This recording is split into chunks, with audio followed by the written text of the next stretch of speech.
is Zane, and I did a servo-motor project. So my goal for the project was to make a potentiometer that when you turn it, it could make servo motors move too. So some of the components I used were the Arduino board, breadboard, wires, resistors, potentiometer, and servo motors. Program.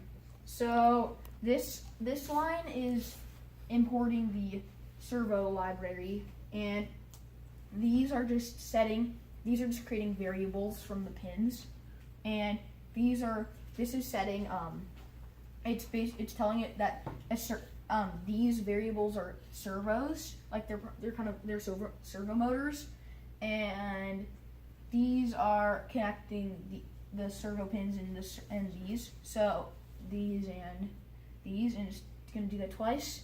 Then this doesn't matter. These two don't matter. This one is gonna make it like print. So it's gonna like print the numbers that the potentiometer is giving out in the serial monitor. That's what that's doing.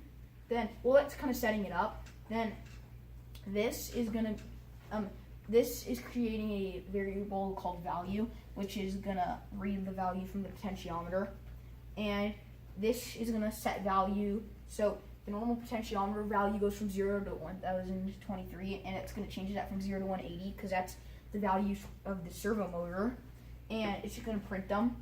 Then it's going to make the two servo motors. It's going to set their angle to the angle of value.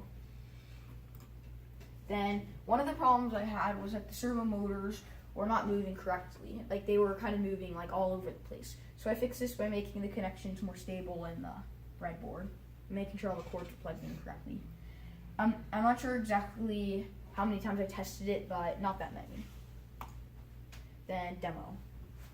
So it might be hard to see, but when I crank Can you hold the motor up so we can see? Yeah. When I turn this, it turns this too. It also works on the other one.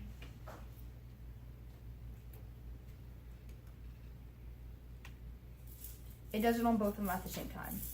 It's hard to see from back there. And then, so yeah, any questions? Can you explain what a servo motor is and whatever the word that's is? A servo motor is basically just is one of these motors.